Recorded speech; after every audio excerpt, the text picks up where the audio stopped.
হাকিম সেও এখানে উপস্থিত হয়েছে। ও স্বতন্ত্রভাবে পার্টি করে, যদিও বট গাছের তলায় আর একটা গাছ বড় হওয়াটা খুব কষ্টকর, সেই লড়াইটাও কিন্তু প্রিয়দর্শনী করবার চেষ্টা করছে নিজের মতো করে।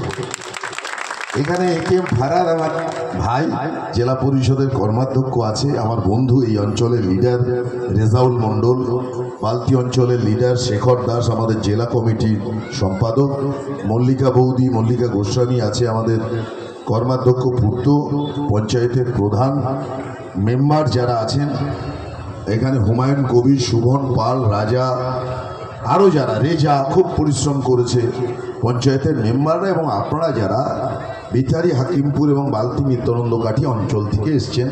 হাকিমপুর বাজারের সম্মানীয় ব্যবসায়ীবৃন্দ, এই এলাকার সাধারণ খেটে খাওয়া মানুষ। দেখুন, এবারে নির্বাচন বাবা সাহেব বি আর আম্বেদকরের সংবিধান দ্বারা দেশ পরিচালিত হবে কি হবে না। বিজেপি নরেন্দ্র মোদীর নেতৃত্বে বিজেপি চাইছে যে যদি 2/3 গরিষ্ঠতা তারা পায়, তাহলে এই যে ভারত, নানা জাতি, নানা মত, নানা পরিধান, বিবিধের মাঝে দেখো মিলন মহান, এই ভারত আর থাকবে না। আমরা যে সবাই মিলে হিন্দু, মুসলমান, জৈন, খ্রিস্টান, শিখ ও সাঁই, এমন না তো ভারতবর্ষের সভ্যতার ইতিহাস 2014 থেকে শুরু হয়েছে। ভারতবর্ষের সভ্যতার ইতিহাস 5000 বছর পুরনো। 14 আগে বিজেপি কোথায় ছিল? তখন কি দেশ ছিল না? হেমর তীর্থ পূর্ণ চিত্ত জাগরে ধীরে, এই ভারতের মহামানবের সাগর তীরে, এটাই আমার ভারতবর্ষ। সুতরাং সেই ভারতবর্ষ থেকে বিজেপিকে উৎখাত করতে হবে। আমি একটা গল্প বলে আমার কথা শেষ করব। আমার পাড়ায় হিন্দু মুসলমান সব থাকে, আমার গ্রামে, এখানে আমার বাড়ি। তো আমার গ্রামের বাড়ির পিছন দিকে আনার বলে একটা ছেলে থাকে, সে তার বালিশের তলায় শীতকাঠি থাকে। সে জীবনে 27 বার জেল খেটেছে। জীবনের অর্ধেকের বেশি সময় বসিরহাট জেলের অন্ধ কারাগারে, অন্ধকূপে তার জীবন কেটেছে।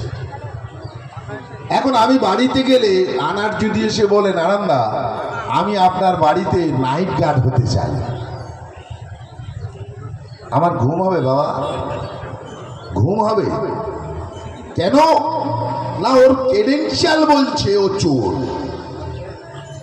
ওর পিছনের জীবনপঞ্জি বলছে ও চোর।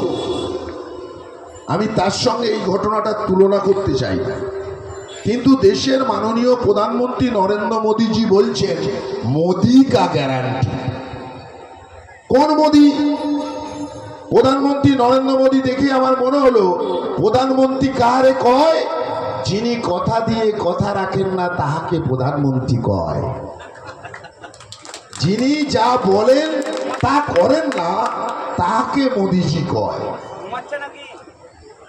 তাহলে যার কথার দাম নেই, 15 লাখ টাকা আসলো না, বছরে 2 কোটি, 10 বছরে 20 কোটি চাকরি স্বরূপনগর, বিতারি, হাকিমপুরের কেউ পেল না। এ তো পাড়ার নন্টে ফন্টে বকাল ছেলে, তার মতো কথা বলছেন মোদীজি। পাড়ার নন্টে ফন্টেও যা, দেশের প্রধানমন্ত্রী নরেন্দ্র মোদীর কথাও তাই, দুজনের মধ্যে কোনো পার্থক্য নেই। এই লোক দিচ্ছে গ্যারান্টি, এহেন লোক বলছে মোদি কা গ্যারান্টি। উল্টো দিকে মমতা ব্যানার্জি যা বলেন তা করেন। মমতা ব্যানার্জি 21 সালের আগে বলেছিলেন লক্ষ্মীর ভান্ডার দিয়েছেন। যা যা ভারতবর্ষে যে কোনো রাজনৈতিক দলের কাজ হচ্ছে কি? ইস্তাহার বের করা, আর সরকারে আসলে সেই ইস্তাহার ছুঁড়ে ফেলে দেওয়া। ব্যতিক্রমী একটা নাম গোটা ভারতবর্ষে, মমতা বন্দ্যোপাধ্যায়। আমাদের রাজ্যে মুখ্যমন্ত্রী ছিলেন অগাধ বিদ্বান পণ্ডিত মানুষ Jyoti Basu, barrister at law from London. Jyoti Basu মুখ্যমন্ত্রী রাজ্যপাট কেমন চালিয়েছেন না? সিপিএম করো পরিষেবা নাও, সিপিএম করবে না পরিষেবা পাবে না। পরের মুখ্যমন্ত্রী বুদ্ধদেব ভট্টাচার্য শিক্ষিত বিদ্বান পণ্ডিত এবং সাংস্কৃতিক মনস্ক মানুষ। কবি সুকান্ত ভট্টাচার্যের ভাইপো। তার আমল কি দেখলাম না, সিপিএম করো পরিষেবা নাও, সিপিএম করবে না পরিষেবা পাবে না। আর আমার নেত্রী মমতা বন্দ্যোপাধ্যায় কালীঘাটের আদি গঙ্গার নোংরা খালের পাড়ে থাকে, টালির চালের বাড়িতে, পায়ে 87 টাকার সাদা রঙের হাওয়াই চপ্পল, পরনে 450 টাকার তাঁতের শাড়ি। তিনি বলছেন বিচারি হাকিমপুরের প্রধান, টাকা দিচ্ছি আমি, তুমি আর বাদ সেজো না। সুতরাং লক্ষ্মীর ভান্ডার শুধু তৃণমূল নয়, যারা তৃণমূলে ভোট না দেয় সেই মা বোনেদেরও দিতে হবে। অর্থাৎ মমতা ব্যানার্জি নিজে প্রমাণ করেছেন, আমি শুধু তৃণমূলের মুখ্যমন্ত্রী নই, being a chief minister of West Bengal